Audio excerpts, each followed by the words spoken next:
Kalau cinta sudah dibuang, jangan harap keadilan akan datang. Kesedihan hanya tontonan bagi mereka yang diperkuda. Ini parah. Kowe nak sapa? Loh, Bapak kan yang lawan arah. Kok kudu jagoan yang kene? Loh, bukan Pak, Bapak kan yang lawan arah. Kenapa Bapak yang marah? Kamu nggak tahu saya ya? Saya lurah di sini tahu. Loh, Bapak yang lurah justru harusnya lebih tahu aturan. Saya ini lurah tahu, saya lurah. Loh, justru karena Bapak lurah itu harusnya tahu aturan Pak. Ini jalan searah, jadi nggak bisa lawan ke sini. Bu, jangan gitu Bu.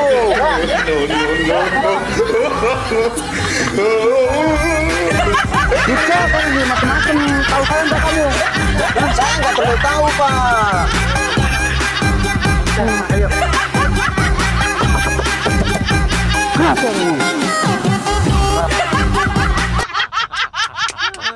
Inilah problem besar pertanahan kita. Belum yang namanya kalau sudah mafia tanah masuk lebih ruwet lagi. Tapi Pak Menteri yang sekarang bekas Panglima TNI,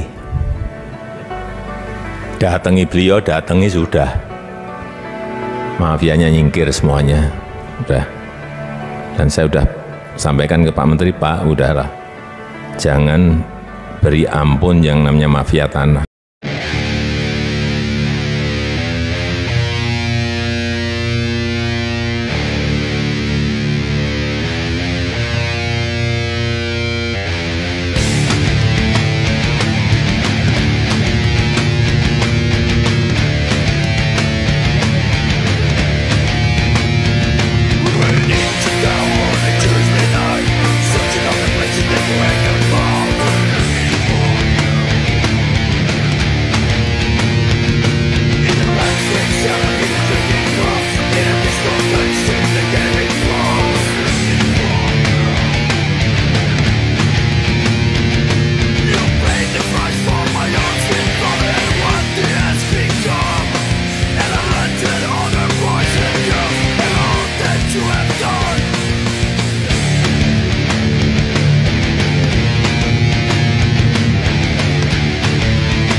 One more try. I'm not afraid to die. Stand and fight. Say what you feel. Born with a heart of steel. Berkas Pengadilan Negeri Bandung ada keterangan hak Eigendom Verponding Buraminten. Bahkan tergugat lebih dulu bersiap sebelum digugat, yaitu 1 Juni 2016. Ada 3 poin penting untuk diperhatikan. Pertama, pemberitaan yang ada hanya Eigendom Verponding Muller. Padahal Buraminten juga menggunakan hak barat Eigendom Verponding, yang sudah tak berlaku pada tahun 1980. Kedua, Buraminten sepakat dengan Asep Makmun semua tergugat adalah penggarapnya sehingga warga Dago Elos juga dirugikan. Ketiga, lokasi objek paling luas, 4 hektar lebih, yaitu Eigendom Verponding 374/2, berada di Kampung Cirapuhan RW 01 Bandung, bukan di Dago Elos RW 02, namun Cirapuhan RW 1. Hanya ada 3 orang yang digugat. Pada berkas tahun 1997, luas tanah warga Dago Elos kurang dari 1 hektar, sementara objek yang digugat mencapai lebih dari 6 hektar lebih. Itu 3 poin penting. Oh, jantan Bapak teh ngagales di iya Di Ramana nih. di Ramana Di nih Ramana Asep Mamun. mohon terus Lanceuk gitu di tadinya baheula. terus di gitu diuwihkeun deui ka iya Teu ke urang didi. we garapan mah didinya aya. mohon Teu dieuwihkeun. maksudna teh di Kilas galian. dititipkeun gitu. Iya dicueul we dititipkeun nya ku diarurus ku didi gitu. Mohon aing kemarin teh di dieu ku iya dijual. dijual ku Surjadi. Mohon Eta oge masalah kasusna oge, luasna oge nyerobot nu sanesna deui. Berkas Pengadilan Negeri Bandung ada keterangan hak Eigendom Verponding Buraminten. Bahkan tergugat lebih dulu bersiap sebelum digugat, yaitu 1 Juni 2016. Ada 3 poin penting untuk diperhatikan. Pertama, pemberitaan yang ada hanya Eigendom Verponding Muller. Padahal Buraminten juga menggunakan hak barat Eigendom Verponding yang sudah tak berlaku pada tahun 1980. Kedua, Buraminten sepakat dengan Asep Makmun semua tergugat adalah penggarapnya sehingga warga Dago Elos juga dirugikan. Ketiga, lokasi objek paling luas, 4 hektar lebih yaitu Eigendom Verponding 374/2 berada di Kampung Cirapuhan RW 01 Bandung, bukan di Dago Elos RW 02, namun Cirapuhan RW 31. Hanya ada 3 orang yang digugat. Pada berkas tahun 1997, luas tanah warga Dago Elos kurang dari 1 hektar, sementara objek yang digugat mencapai lebih dari 6 hektar lebih. Itu 3 poin penting dan jaringan mafia tanah telah beroperasi sejak 1980. Untuk itu, pemerintah diharapkan membentuk tim independen, cek film keluarga Muller durasi 4 jam. Bahkan keluarga besar TNI Polri juga menjadi korban dari jaringan Asep Makmun, Didi Koswara, dan rekan-rekannya. Warga Kampung Cirapuhan dan negara dirugikan 100 miliar hingga 1 triliun, karena ini kolusi saling gugat. Bukan ngegugat, tapi saling gugat.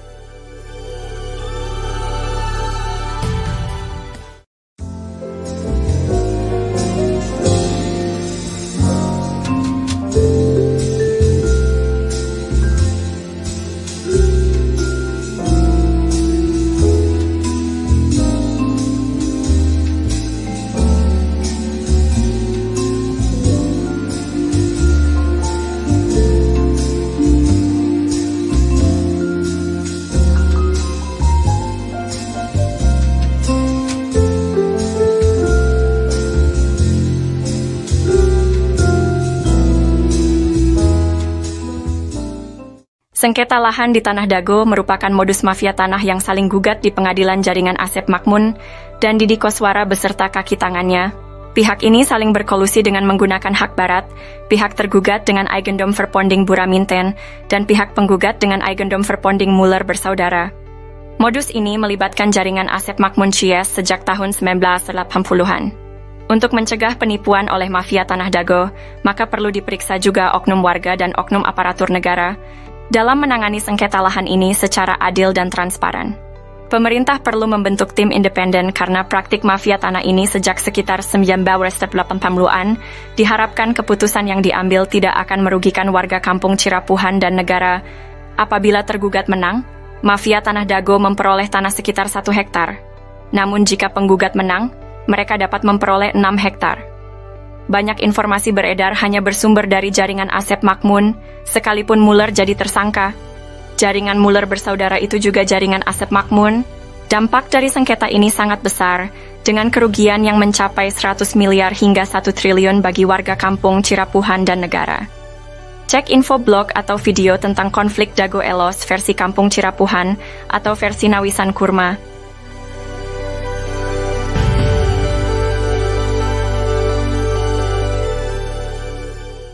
Halo semuanya, hari ini kita akan membahas sejarah menarik tentang kantor pos Dago dan terminal Dago juga, warga Dago Elos di Bandung sejak zaman Belanda. Pada tahun 1800-an, wilayah ini merupakan wilayah pribumi, lalu ada pabrik tegel Simongan. Pada tahun 1918 atau 1923 di Eigendom Verponding 3740 dan 3741. Setelah kemerdekaan Indonesia, sekitar tahun 1970-an, dibangunlah kantor pos dan terminal Dago. Pada tahun 1984, warga Dago Elos RW 02 diberi lahan di belakang terminal Dago dan belakang pasar Inpres atau kantor pos. Pribumi Dago Elos adalah keluarga leluhurnya Jana, seorang kuli panggul. Namun sayangnya jaringan mafia tanah mulai menyerobot fasilitas umum di sekitar terminal Dago dan kantor pos. Maka ini merugikan warga dan negara 100 miliar hingga 1 triliun. Untuk itu, diharapkan pemerintah membentuk tim independen untuk mengungkap jaringan mafia Tanah Dago yang merugikan warga dan negara. Semoga masalah ini segera terselesaikan. Untuk info, silahkan cek blog atau video versi Kampung Cirapuhan atau Nawisan Kurma. Terima kasih.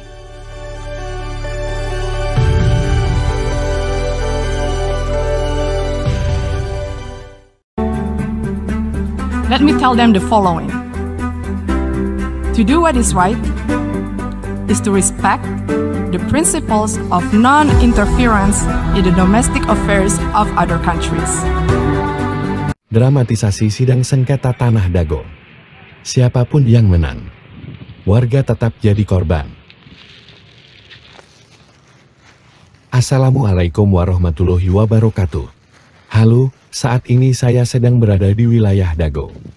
Masih ingat dengan konflik sengketa tanah Dago Elos? Ternyata, konflik sengketa tanah Dago Elos merupakan dramatisasi yang sengaja dilakukan oleh beberapa oknum warga yang ternyata sejak awal sengaja dibuat sebuah skenario untuk saling menggugat. Konspirasi ini dilakukan untuk membodoh-bodohi warga, dan pada akhirnya warga masyarakatlah yang dirugikan. Berikut ini merupakan sepak terjang dari oknum warga yang merupakan mafia tanah. Diceritakan oleh seorang tokoh masyarakat, yaitu Muhammad di Yaman. Buka channel ini untuk melihat video lengkapnya. A'udzubillahiminasyaitonirrajim. Bismillahirrahmanirrahim. Assalamualaikum warahmatullahi wabarakatuh. Kita mengulas mengenai pernyataan kami yang mana kami menyatakan bahwa konflik Dago Elos adalah mafia tanah saling gugat. Di sini kita lebih fokus membahas masalah bahwa data-data tergugat itu didata oleh para penggugat. Yang mana kita sendiri juga menyaksikan sekitar tahun 2008 hingga 2014 atau 2015 sering kita menyaksikan Asep Makmun CS itu aktif. Nah, dari sini juga kelihatan bahwa nama-nama pergugat utamanya 1 sampai dengan 4 ini adalah rekanan-rekanan yang udah biasa main pertanahan yang nggak jelas dengan kerjasama dengan pihak luar. Kita mengomentari pendapat ini itunya asal-asalan. Ya, bisa jadi memang asal-asalan, tapi ada yang nggak bisa dilakukan kecuali oleh hanya ketua RT atau ketua RW yang tinggal di daerah tersebut. Dalam hal ini Asep Makmun adalah ketua RW, sedangkan di RW 1 Apus Sukendar itu diangkat sama lurah. Oke, kita lebih fokus ya masalah tergugat nomor 69 Udin S. Nah, ini Udin S ya, Dago Elos ya. Terus tergugat nomor 99 Udin Sudinta, Dago Elos ya. Terus selanjutnya ini tergugat nomor 232 dan 233 yang mana disebutkan atas nama Cepi. Cepi ini anaknya Udin Sudinta. Nah, ini disebutkan alamatnya 215A sama 215 ya, cuma dikasih tambah A. Nah, ini menunjukkan bahwa yang ngedata ini pihak tergugat, bukan penggugat. Nah, ini menunjukkan suatu kerjasamanya. Oke, kita jelaskan ya. Adapun Udin Sudinta itu yang dimaksudkan dulu yang namanya Udin S ya, penggugat 69 ini ya. Dulu yang bersangkutan itu memang tinggal di RW 2 ya. Terus penggugat nomor 99 itu Udin Sudinta. Dia punya juga bidak di sebelah terminal yang sekarang dipakai tambal ban. Nah, itu ya kan. Nah, terus kenapa kok bisa itu Cepi, ada nama Cepi, padahal ini dia sendiri juga ini udah koordinasi antara penggugat sama tergugat. Nah itu tadi ya, Cepi 200, tergugat 232 sama Cepi 233 ya. Nah itu kita tunjukkan. Nah ini nih, nah rumah ini rumah Udin Sudenta. Dari mana dia tahu bahwa ini punya Cepi, padahal Udin Sudenta punya lebih dari satu anak. Nah dari sini menunjukkan pihak tergugat, dalam hal ini pendata Asep Mamun CS, ngambil gampangnya, oh anaknya Udin Sudenta itu Cepi. Nah terus yang satunya lagi, kenapa diambil Cepi tergugat sebagai 233 beralamat 215 dan 215A. Ini salah satunya memang yang sebelah utara itu emang dijual yang namanya Pak Dirman. Sementara Pak Dirman itu mau jadi warga RT 07 RW 1. Ini kami duga dia khawatir kalau Pak Dirman ini dibantu oleh warga RW 01, dalam hal ini warga RW 01 yang nggak masuk dalam jaringan mafia tanah. Nah, adapun ini kita sendiri juga mohon ke pemerintah, dalam hal ini ke Lurah Dago, supaya batasnya diperjelas. Nah, ini batasnya diacak-acak. Tahun 99 itu batasnya di sini nih. Nah, ini kita sepakati. Jadi Demak itu masuknya ke RW 1. Kantor pos itu batas akhir RW 2. Jadi sebelah utaranya atau yang dikuasai oleh Dago Inti Geraha sekarang. Jadi asal muasalnya kan dari pribumi, diserobot oleh Asep Mamun. Dari Asep Mamun ke Pak Budi. Pak Budi dijual ke PT Dago Inti Geraha, dia peralihkan lah garapannya ya. Itu masuk RW 01. Nah, oke, diperjelas lagi ya. Jadi balik ke poin awal. Jadi ini tadi masalah Cepi atau keluarga Pak Udin itu menunjukkan bahwa detail seperti itu hanya bisa dilakukan oleh orang-orang dalam hal ini tergugat itu sebagai ketua RW, otomatis bisa dia melakukan pendataan, apalagi dia punya data di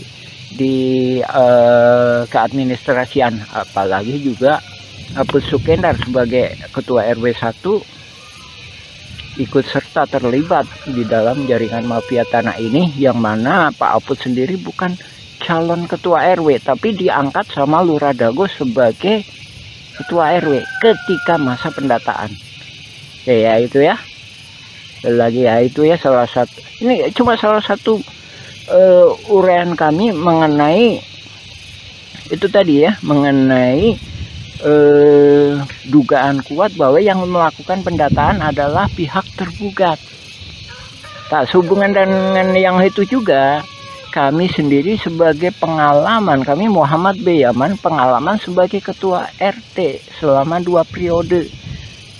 Jadi seandainya kami disuruh ngedata para tergugat seperti ini, juga kemungkinan kami nggak sanggup. Masalahnya bukan warga kami.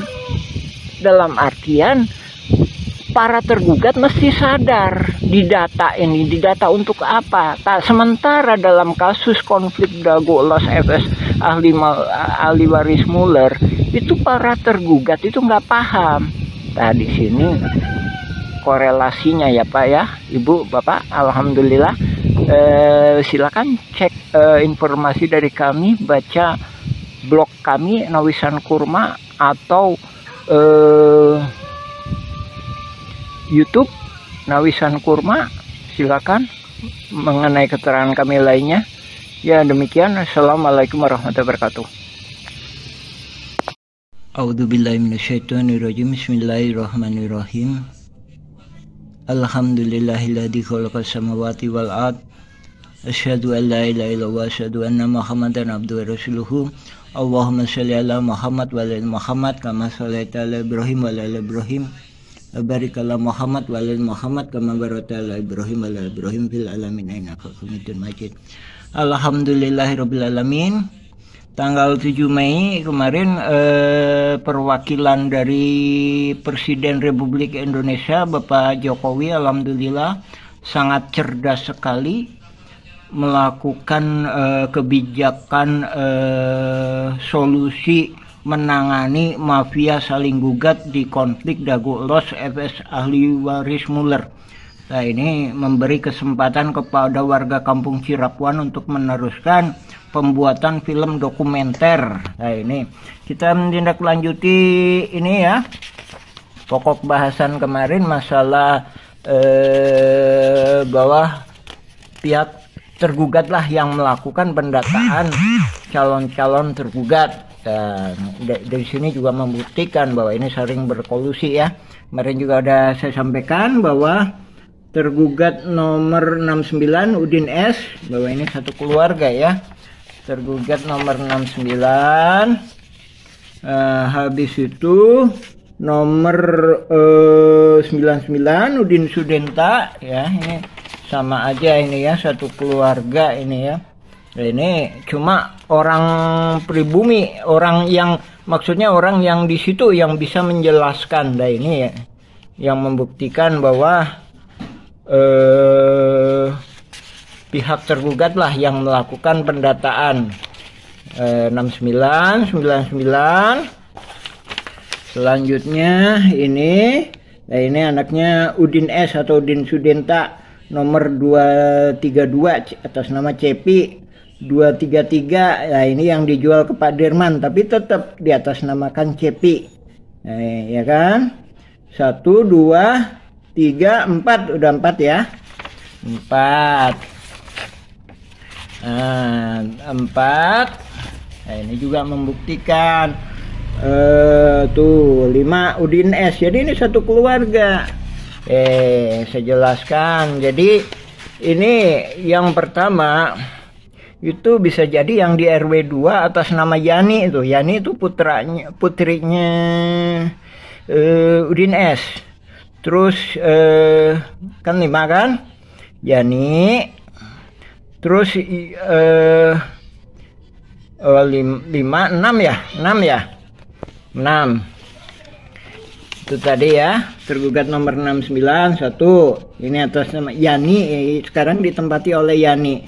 Udin ST udah almarhum ya. Nah, terus ini Udin Sudenta. Nah, ini Udin Sudenta ini punya tempat juga di sebenarnya RT 07 RW 1 ya. Nah, ini jadi ada dua. Oke ya, 2 kan. Terus kemudian atas nama Cepi itu anaknya Udin ya. Cepi itu anaknya Udin Sudenta yang nomor 2 ini 232 sama 233. Nah, ini yang di RT 7 itu ada 2 ini. Kenapa ini ada di atas namakan Cepi? Masih ada anaknya putra, masih terkait dengan putranya Udin S atau Udin Sudenta. Karena ini dijual ke Pak Dirman. Ini sebenarnya lokasinya di RT 07 RW 1 ya, RW 1. Nah, alhamdulillah ini saya menyambut baik. Jadi Bapak Presiden Pak Jokowi melalui stafnya sangat cerdas dengan tidak mau melibatkan warga Kampung Cirapuan. Masalahnya yang membuat masalah kan mafia saling gugat ya mereka, yang menyelesaikan ya memang harusnya mereka. Itu kalau kita ditanya Muller penipuannya di mana? Kita nggak bisa menunjukkan, kecuali menunjukkan lewat oknum-oknum kaitannya dengan oknum-oknum. Itu tadi kan. Lagi ya, 69, tergugat 69, 99, 232, 233. Kan? Habis itu 301. Nah, ini kami perjalakan. 1 ditempati Yani, putranya Udin Sudenta. Terus kedua di RT 7 itu ada 2, yang satunya dipakai si Cepi, anaknya Udin S. Yang kedua dijual ke Pak Dirman, dioper aligalapkan kah ke Pak Dirman, tapi tetap atas nama Cepi.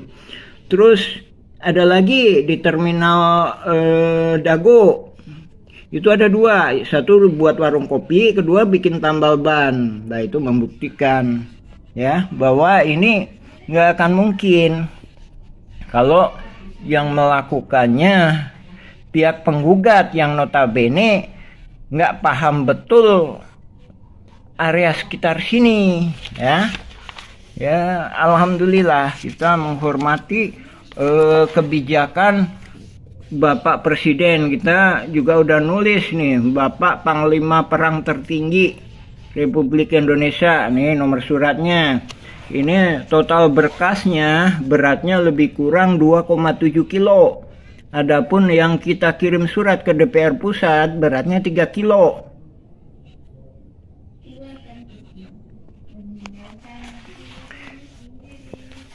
Dan mudah-mudahan semuanya berjalan lancar lah. Ini lanjutan dari pokok bahasan kemarin ya, masalah pendataan calon tergugat dilakukan oleh tergugat, bukan oleh penggugat ya. Jadi dari sini korelasinya bahwa menunjukkan bahwanya ini adanya saling berkolusi antara pihak tergugat maupun penggugat. Nah, kita tunggu kelanjutannya, mudah-mudahan mendapatkan suatu jalan keluar yang terbaik, utamanya buat warga-warga yang memang benar-benar memiliki hak di area pertanahan yang disebut ex-agendom, yang riwayat sebelumnya pernah diduduki oleh pribumi yang bernama Nawisan. Ya, mungkin untuk bagian ini masalah tergugat, pendataan tergugat, kami cukupkan. Kita insya Allah kita sambung lagi. Nah, ini data nama-nama para penggugat yang kemudian dijadikan tersangka oleh Polda Jabar. Ini kan.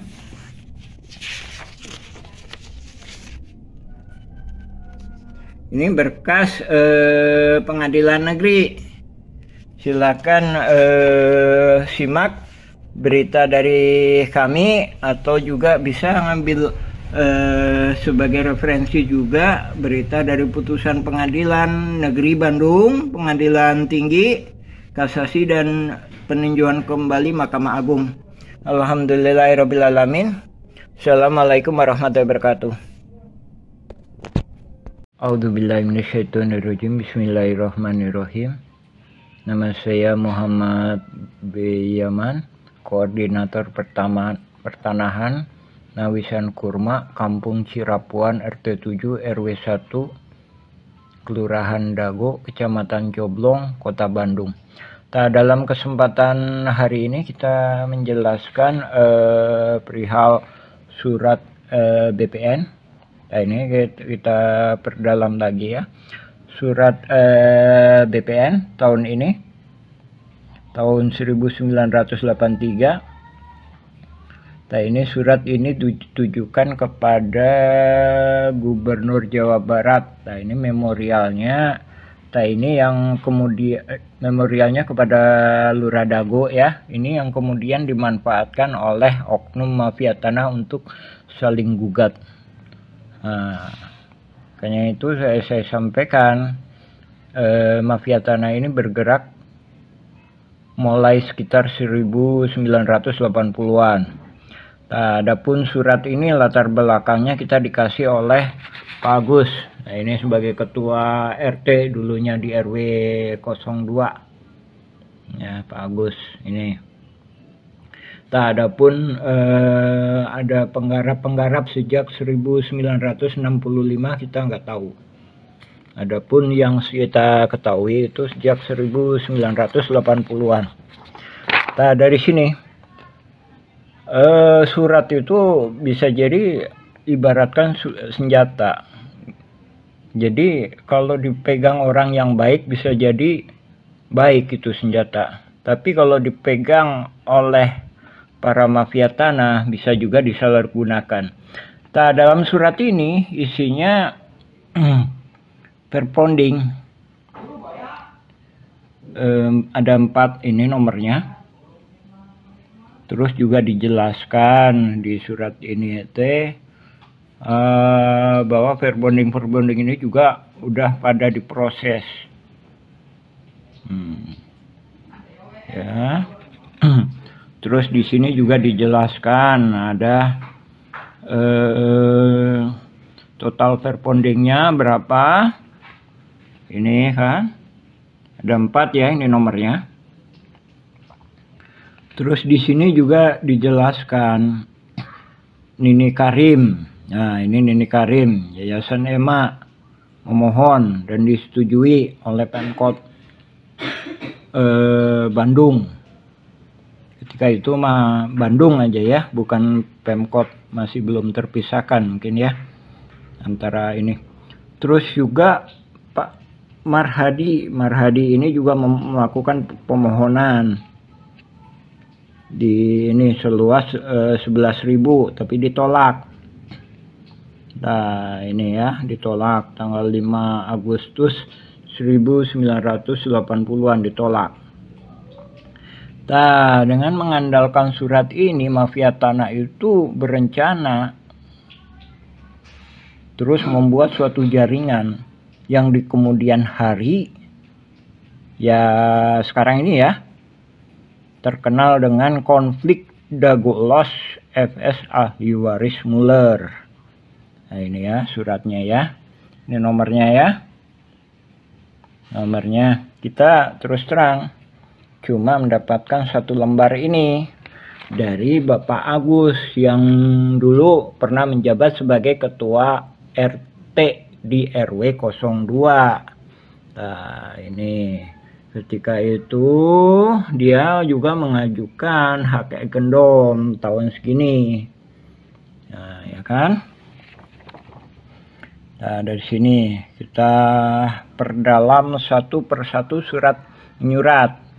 Kita mengungkap kronologis sejarah riwayat mafia tanah ini. Mafia tanah ini saling gugat, yang kemudian hari muncullah nama ahli waris Muller. Nah, ini dari Simongan, dia membuat berita acara seolah-olah yaitu perlu dibuktikan. Dari Simongan tahun 1930-an dijual ke leluhurnya yang sekarang nuntut itu, kan? Terus ini belum ada di pemberitaan ya. Ini perlu juga diselidiki kenapa kok nggak diberitakan. Bahkan BPN sendiri juga kita bertanya-tanya. Ini ada lagi Buraminten. Nah, ini berkas negara ini.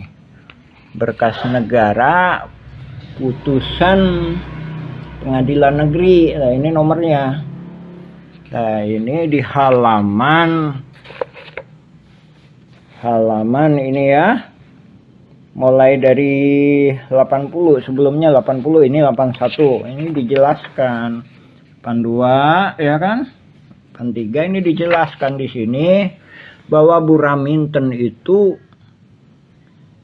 juga punya hak egendom verbonding, mengaku tuh ini kan tahun 1 Juni 2016 Ini sebelum Muller gugat, dia udah mempersiapkan. Nah, ini perlu dipertanyakan.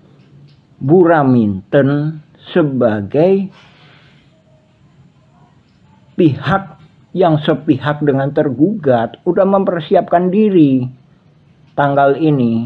Nah, ini perlu diperiksa ini. Nah, ini sedangkan kalau pernyataan kami duga kuat ini memanfaatkan ini. Nah, jadi memanfaatkan setelah agendum itu tidak dinyatakan tidak berlaku, kecuali ya memang masuk ke pengadilan. Tapi kenyataannya kan Buraminten sebagai pihak yang sepemahaman dengan Asep Makmun CS itu udah mempersiapkan lebih dulu. Nah, inilah skenario mafia tanah. Nah, ini lebih-lebih lagi ini. Dia menyatakan semua tergugat itu adalah penggarapnya. Nah, sementara itu penggugat itu agendumnya seolah-olah diduga kuat itu juga manipulasi, seolah-olah dia leluhurnya itu udah membeli dari Simongan. Nah, ini di dalam surat ini dinyatakan bahwa agendum itu agendum Simongan tadinya, yang memang juga sepakat. Agendum awalnya Simongan tahun 1930-an. Ahli waris Muller mengakui bahwa leluhurnya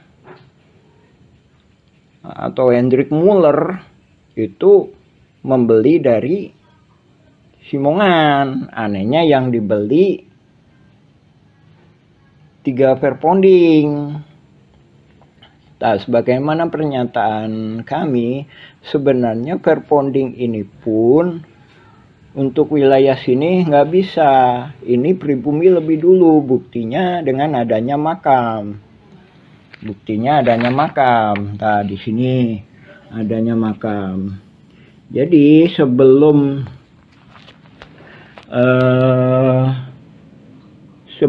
ini pun, sebelum Simongan datang pun tahun 1900-an itu pribumi di sini, di daerah PMI sini PMI ini. PMI. Habis itu disuruhlah ke sini. Begitu disuruh ke sini, ternyata Simongan ini nyerobot lagi. Simongan itu kan Belanda penjajah, robot lagi. Nah, akhirnya juga disepakati lah di sini, ya kan? Di sini, ini pribumi. Jadi di sini Nawisan dan beserta keluarganya, beserta pribumi-pribumi lainnya. Nah, ini juga saudaranya Nawisan. Nawisan punya anak, Nek Okoh, Nek Emeh, Nek Eyong, Nek Ewung, Nek Emeh, ya kan? Nah, dari sini kan? Nah, dari sini juga udah ada pertentangan. Setelah Indonesia merdeka pun direbut kembali pribumi beserta tentara keamanan rakyat dan juga pemerintahan Indonesia. Ya, jadi kesepakatan damai, balik lagi kesepakatan damai itu, ini pabriknya Simongan di sini nih, atau yang sekarang disebut RW 2. Nah, ini sementara ini RW 1. Nah, ini RW 1. Kenapa? Karena ini juga termasuknya keluarga Nawisan. Ya. Nah, adapun Nawisan Kurma bukan berarti ini tanah Nawisan. Yang kita maksudkan tanah yang pernah diduduki pribumi yang bernama Nawisan. Mudah-mudahan penuh karoma itu ya. Silakan cek video dan blog-blog kami Nawisan Kurma atau Dago Elos versi Kampung Cirapuan. Nah, ini kita berusaha menjelaskan pada dunia. Nah, ini adanya gugatan Muller ini udah merubah sejarah ini, merubah sejarah. Nah, ini Asep Makmun sendiri katanya dari Nini Karim, sebenarnya juga dia nggak jelas. Dia juga udah ngoper-ngoperkan. Bahkan kedatangan Asep Makmun sendiri itu diajak sama bapaknya tahun 1960-an. Diajak kerja. Jadi bapaknya sendiri bernama Ahya itu numpang. Didi Koswara itu nikah dengan Eni. Eni itu anaknya Ahya, bapaknya Asep Makmun. Jadi juga numpang gitu. Jadi kesepakatannya bukan pemilik tapi numpang gitu. Adapun menggunakan Hegendom ini, jadi Hegendom ini warga pribumi Cirapuan sendiri menyepakatinya bahwa ini memang bagus untuk sebagai petunjuk petunjuk lokasi. Adapun untuk hak itu nggak bisa ya. Dari sini pun pindah ke sini itu kita warga Cirapuan itu disebut panyingkiran. Nah, ini sejarah Cirapuan itu sebenarnya asal kata dari Cipanyepuhan. Jadi wilayah ini, wilayah Dago yang sebelah sini itu disebut orang-orang yang ahli besi. Panyepuhan itu teh pembuatan besi logam, belincong, arit, pacul. Nah, ini dipekerjakan atau dipaksa. Tapi ini juga menurut pribumi akad-akadnya itu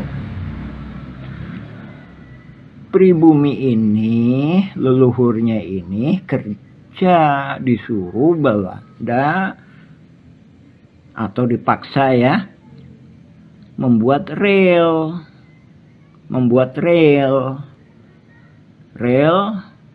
dari Bandung ke Purwakarta atau dari Bandung ke timur atau dari Bandung ke selatan, Padalarang ke barat dan sekitarnya.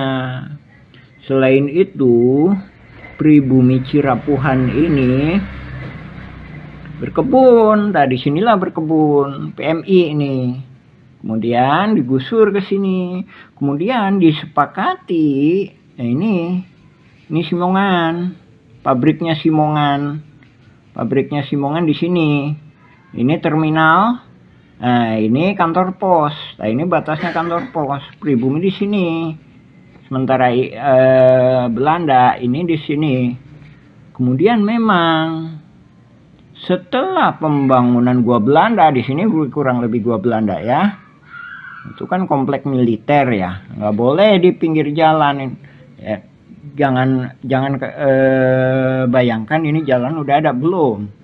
Nah, tahun 1910-an ini masih istilahnya jalan rahasia lah, masalahnya ini komplek militer ya. Nah, jalanan ini lebih jelas itu tahun 1920-an ketika dibangun PLTA di sini. PLTA ini. Nah, ini Hotel The Match ya, patokannya Hotel The Match di sini ya. Ini PLTA di sini. Nah, ini gua Belanda ya, kurang lebih di sini. Ke sana ya, ke utara ya. Ini selatan, ini ke kota Bandung di sini. Ya. Ini lebih kurang Hotel Jayakarta, ini Hotel Sheraton misalkan sini ya. Nah, ini The Match sini. Nah, ini disebut panyingkiran. Nah, ketika berkebun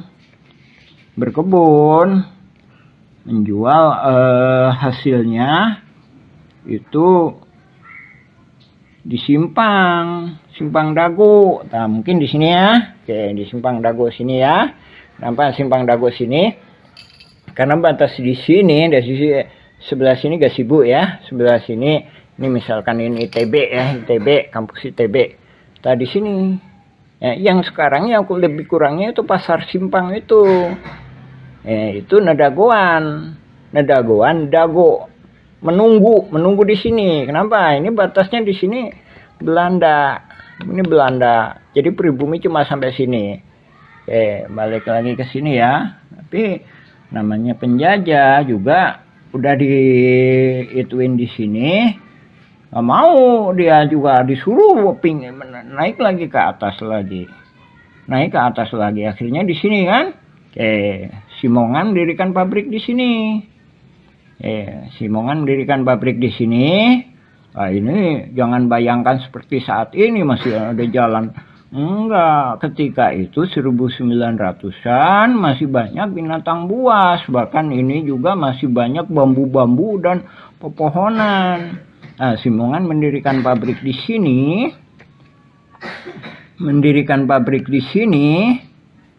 Nah, pribumi mana di sini. Nah, Nawisan itu bersama saudaranya dan atau temannya. Kemudian di sini, nah ini leluhurnya Bu Iyos itu, Bu Iyos misalkan. Nah, ini Intar Juwanta itu di sini, Cirapuan Timur ini.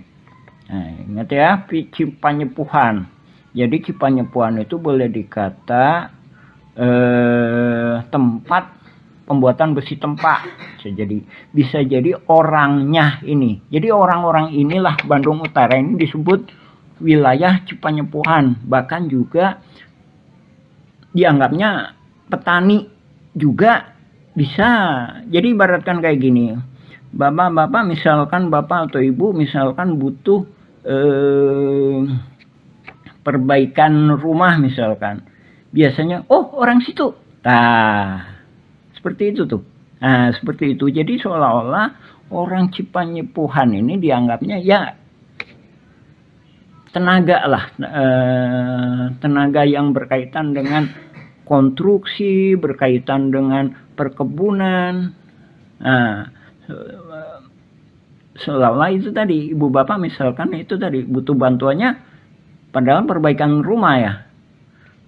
Minta tolong ke orang Cipanyepuhan, Cirapuhan lah gitu.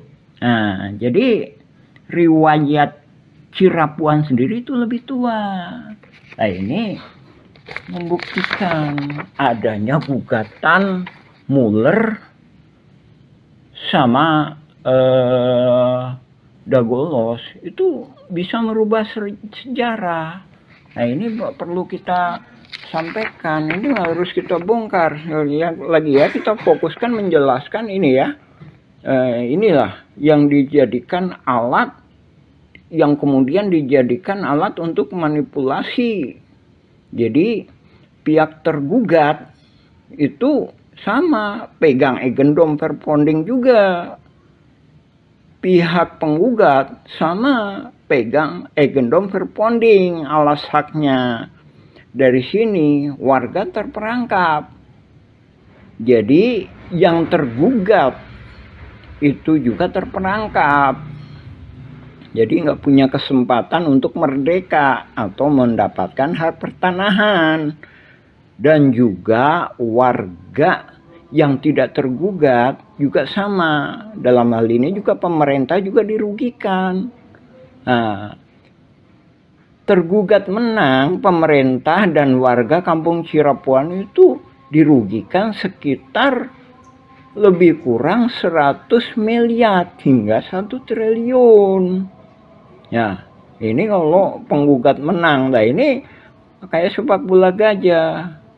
Jadi oknum-oknum ini mengusahakan supaya penggugat menang. Alhamdulillah udah Isya ya, kita sambung lagi ke bagian berikutnya. Ini riwayat surat BPN ya. Ini ingat ya, ini suratnya. Alhamdulillah. Assalamualaikum warahmatullahi wabarakatuh. Ini bagian pertama, kita sambung lagi insya Allah ke bagi yang selanjutnya. Alhamdulillah. Assalamualaikum warahmatullahi wabarakatuh.